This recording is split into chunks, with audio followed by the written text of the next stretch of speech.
శ్రీవారి లడ్డు కల్తీ వ్యవహారంతో డిఫెన్స్ లో పడ్డ వైసీపీ తాజాగా ట్విట్టర్ రాజకీయానికి తెరదీసింది. చంద్రబాబు గతంలో మాట్లాడిన మాటల్ని కట్ పేస్ట్ చేసి జగన్ ఎదురుదాడికి దిగారు. వెంకన్న విషయంలో చేసిన తప్పుకు పశ్చాత్తాప పడకపోగా ఆ నెపాన్ని తెలుగుదేశం పార్టీపై నెట్టేసేందుకు శతవిధాలా ప్రయత్నిస్తున్నారు. సోషల్ మీడియాలో అసత్యాల్ని ప్రచారం చేస్తూ పైగా తాము చెప్పేదే నిజమని కలరింగ్ ఇస్తున్నారు.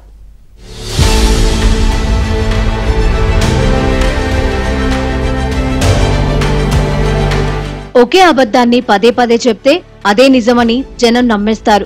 వైఎస్ జగన్ మొదటి నుంచి నమ్ముతున్న ఆచరిస్తున్న సిద్ధాంతం ఇదే. తిరుమల లడ్డూ కల్తీ విషయంలోనూ అదే కంటిన్యూ చేస్తున్నారు. వెంకన్న లడ్డూ ప్రసాదంలో కల్తీ జరిగిందని పక్కాగా తేలడంతో ఆ పాపం నుంచి తప్పించుకునేందుకు జగన్ అష్టకష్టాలు పడుతున్నారు.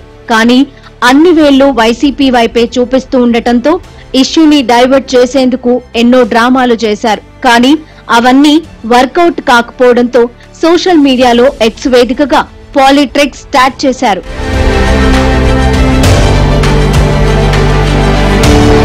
కట్ పేస్ట్ చేసిన వీడియోలతో జగన్ ఎక్స్ లో అసత్య ప్రచారం చేస్తున్నారు. ఒకే ట్వీట్ ను 2 సార్లు పోస్టు చేశారు. మొదటి ట్వీట్ లో సీఎం చంద్రబాబును ఉద్దేశించి దీని అర్థమేమిటని ప్రశ్నించిన జగన్ దీనికన్నా వేరే సాక్ష్యం కావాలా అని ప్రశ్నించారు. చివరకు సత్యమేవ జయతే అని కోట్ చేశారు.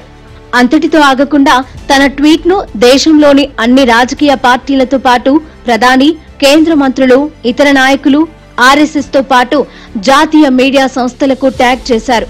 చెప్పిన అబద్ధాన్నే మళ్లీ మళ్లీ చెప్పి దాన్ని నిజం చేసేందుకు తీవ్రంగా ప్రయత్నిస్తున్నారు.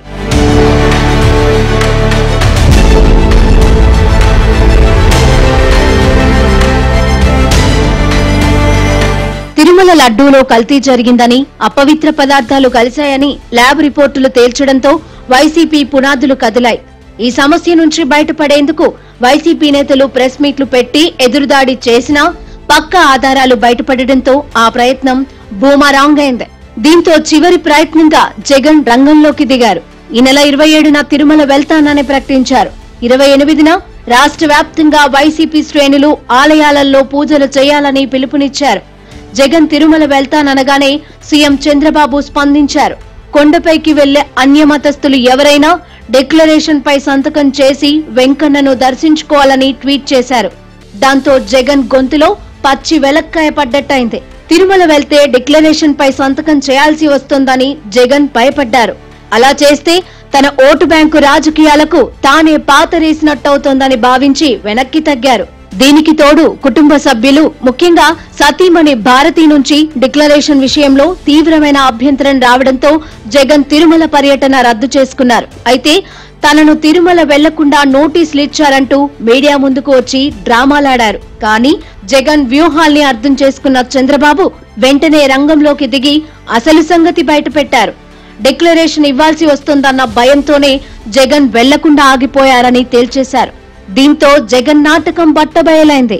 జగన్ ప్రెస్ మీట్ రాజకీయంగా కలిసి రాకపోగా మరింత డ్యామేజ్ చేసిందని వైసీపీ గ్యాంగ్ టెన్షన్ పడుతోంది. హిందూ మత విశ్వాసాలు పాటించే వారిలో తీవ్ర ఆగ్రహాన్ని తెప్పించిందని వరి అవుతోంది. దాంతో డ్యామేజ్ కంట్రోల్ కోసం జగన్ రూట్ మార్చి ఎక్స్ లో డ్రామా చేస్తున్నారు.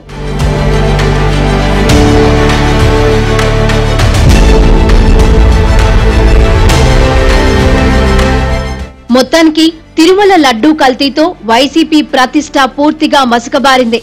ఈ కష్టం నుంచి గట్టెక్కేందుకు జగన్ వేస్తున్న ఎత్తులు ఫలించకపోగా అవి రివర్స్ కావడంతో మరింత సమస్యల్లో కూరుకుపోతున్నట్లు కనిపిస్తోంది.